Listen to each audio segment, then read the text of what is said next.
இந்த லேடி தன்னோட கணவருக்கு துரோகம் பண்ண பார்க்கிறா. தன்னோட பையன் கிட்ட இந்த லேடி நானும் எங்கள் ரூம்ல இருப்போம், நீ உட்கார்ந்து படி, பக்கத்துல என்னோட செல்லு இருக்கு, உனக்கு படிக்க விருப்பம் இல்லைன்னா அதை எடுத்து கேம் விளையாடுன்னு சொல்லிட்டு போறா. அப்ப இந்த சின்ன பையன் தன்னுடைய அம்மா கிட்ட, அம்மா நீங்க உங்க வேலையை பாருங்க, எங்க டீச்சர் எனக்கு நிறைய ஹோம் ஒர்க்னு கொடுத்துருக்காங்க, நான் படிக்க போறேன்னு சொல்றான். டெலிடி இந்த ஆளை கூட்டிட்டு ரூமுக்குள்ள போனதுக்கு அப்புறம் இந்த சின்ன பையன், என்னோட அம்மா செய்யறது எனக்கு கொஞ்சம் கூட பிடிக்கல, இந்த தடவை எப்படியாவது அப்பா கிட்ட சொல்லி வரணும்னு சொல்லிட்டு இந்த சின்ன பையனோட அம்மாவோட செல்லை எடுத்து இவனோட அப்பாவுக்கு போன் போடுறான். இந்த ஆளு போன் எடுத்து பேசுறாரு. அப்ப இந்த சின்ன பையன், அம்மா வேற ஒருத்தரோட ரூம்குள்ள போயிருக்காங்க, சீக்கிரம் வீட்டுக்கு வந்து பாருங்கன்னு சொல்றான். அப்ப இந்த ஆளு தன்னோட பையன்கிட்ட, இப்படி பேசக்கூடாது, அம்மா நல்லவங்க, அவங்க யார் கூடயும் இருக்க மாட்டாங்க, உன்னை இன்னைக்கு வெளியில கூட்டிட்டு போகலன்னு இப்படி பண்றியா, நாளைக்கு என்னோட ஆபீஸ் லீவ் போட்டு நான் உன்னை வெளியில கூட்டிட்டு போறேன், இன்னைக்கு நீ ஹோம் ஒர்க் பண்ணிட்டு சொல்றாரு. அப்ப இந்த சின்ன பையன் தன்னோட அப்பா கிட்ட, அப்பா நீங்க நான் சொன்னதை நம்ப மாட்டேங்கன்னு தெரியும், பக்கத்து வீட்டு அங்கிளோட அம்மா இருக்குது, எனக்கும் பிடிக்கல, அம்மா என்னோட ஹோம் ஒர்க் பண்ண ஹெல்ப் பண்ணும்போது அவன் வீட்டுக்குள்ள வந்துடுறேன், நான் வேணா அவங்க ஒன்னா இருக்கிற வீடியோ எடுத்து உங்களுக்கு அனுப்புறேன்னு சொல்றான். இந்த ஆளு இன்னும் இந்த பையன் சொல்றத நம்பலங்க. இந்த பையன் கிட்ட, நீ வீடியோ எடுத்து அனுப்பு, நான் வீட்டுக்கு வந்து என்னன்னு பாக்குறேன்னு சொல்றாரு. இந்த சின்ன பையனும் தன்னோட அப்பா கிட்ட, நான் வீடியோ எடுத்து அனுப்புறேன்னு பாருங்கன்னு சொல்லிட்டு வீடியோ எடுக்க போறான். இந்த ஆளு போன கட் பண்ணிட்டே நம்ம பையன் சொல்றது உண்மையா இருக்குமான்னு யோசிச்சுட்டு இருக்கிறாரு. இந்த சின்ன பையன் இவங்க ரெண்டு பேரும் சேர்ந்து பேசிட்டு இருக்கிறதே வீடியோ எடுக்கிறான்.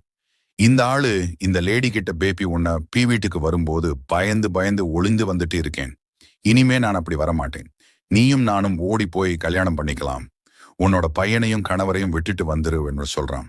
அப்ப இந்த லேடி தாலி கிட்ட, நீ என்ன பேசிட்டு இருக்க, நீயும் நானும் காலேஜ் படிச்சதுல இருந்து லவ் பண்ணிட்டே இருக்கோம், இவனை நான் எதுக்கு கல்யாணம் பண்ணிக்கிட்டேன் தெரியுமா, பணத்துக்காகவும் சொத்துக்காகவும் தான் கல்யாணம் பண்ணிக்கிட்டேன், எனக்கு இன்னும் 1 வாரம் டைம் கொடு, அவனை ஏதாவது பண்ணி அவனோட சொத்து 10 எல்லாம் நம்ம கைக்கு வந்ததுக்கு அப்புறம் எனக்கும் அவனுக்கும் பிறந்த பையன் அனாதை ஆசிரமத்தில் விட்டுட்டு நம்ம இந்த ஊர்லயே சந்தோஷமா வாழலாம்னு சொல்றான்.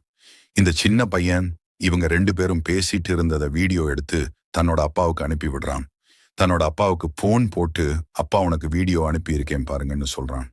இந்த ஆளும் தன்னோட வைஃபும் பக்கத்து வீட்டுக்காரனும் பேசிட்டு இருந்த வீடியோவை பார்த்துட்டு இவங்களை சும்மா விடக்கூடாதுன்னு ஆபீஸ்ல இருந்து கிளம்புறாரு. தேடி பக்கத்து வீட்டுக்காரனும் அனுப்பிவிட்டு தன்னோட பையன்கிட்ட, உனக்கு எதுவும் உன்னோட ஹோம் ஒர்க்ல டவுட் இருக்கான்னு கேட்கிறா. இந்த சின்ன பையன், ஆமா எனக்கு டவுட் இருக்கு, ஆனா நீங்க எனக்கு சொல்லித்தர வேண்டாம், என்னோட அப்பா கிட்ட என்னுடைய டவுட்டை கிளியர் பண்ணிக்கிறேன்னு சொல்றான். இந்த லேடி தன்னோட பையன் கிட்ட, அப்பா வருவதற்கு ரொம்ப நேரம் ஆகும், நீ உன்னோட ஹோம் ஒர்க் படிச்சு முடிச்சுட்டு சாப்பிட்டு தூங்கு என்று சொல்றான். இதுக்கு அப்புறம் தாங்க பெரிய ட்விஸ்டே நடக்குது. என்ன நடந்ததுன்னு பாக்குறதுக்கு முன்னாடி, உங்களுக்கு காசு பணத்தை விட அம்மா தான் பிடிக்கும்னா இந்த வீடியோவை லைக் பண்ணிட்டு ஐ லவ் மாம் என்று கமெண்ட் பண்ணுங்க, பாப்போம் எத்தனை பேர் கமெண்ட் பண்றீங்கன்னு. லேடி தன்னோட பையன் கிட்ட, அப்பா வர்றதுக்கு லேட் ஆகும், நான் உனக்கு ஹோம் ஒர்க் சொல்லி தரேன், உன்னோட ஹோம் ஒர்க் முடிச்சிட்டு நீ சாப்பிட்டு தூங்குன்னு சொல்றா. இந்த லேடி இந்த சின்ன பையனுக்கு ஹோம் ஒர்க் சொல்லி கொடுத்துட்டே இருக்கா. அப்ப இந்த லேடியோட ஹஸ்பண்ட் வீட்டுக்கு வந்து பார்க்கிறாரு. இந்த லேடி தன்னோட ஹஸ்பண்ட் கிட்ட, என்ன நீங்க இன்னைக்கு சீக்கிரமா வந்துட்டீங்கன்னு கேக்குறா. அப்ப இந்த ஆளு தன்னோட ஒய்ஃப் கிட்ட, நான் சீக்கிரமா வரலன்னா நீ சந்தோஷமா இருந்து இருப்பல்ல, உனக்கு எவ்வளவு திமிரு இருந்தா 15 வயசு பையனை வச்சுட்டு பக்கத்து வீட்டுக்காரனோட தகாத உறவுல இருப்ப, உன்னை எவ்வளவு நம்பினேன், நீ தான் என்னோட உலகம் நினைச்சேன்னு சொல்றாரு. அப்ப இந்த லேடி தாலி கிட்ட, நீ என்ன சொல்றன்னு புரியல, நீ பாட்டுக்கு வீட்டுக்கு வந்து என்னென்னமோ பேசிட்டு இருக்க, கொஞ்சம் தெளிவா சொல்லுன்னு சொல்றான். அப்ப இந்த ஆளு, நீயும் உன் பக்கத்து வீட்டுக்காரன்னு பேசிட்டு இருந்த வீடியோ என்கிட்ட இருக்கு, அதை போலீஸ் கிட்ட கொடுத்து 15 வருஷம் கழிந்து விட்டால் தான் நீ திருந்துவன்னு இந்த லேடி கிட்ட வீடியோவை காமிக்கிறாரு. அப்ப இந்த லேடி தன்னோட ஹஸ்பண்ட் கிட்ட, என்னென்ன போலீஸ் கிட்ட எல்லாம் சொல்லிடாதீங்க, நம்ம வேற எங்கேயாவது போய் சந்தோஷமா வாழலாம்னு சொல்றேன்.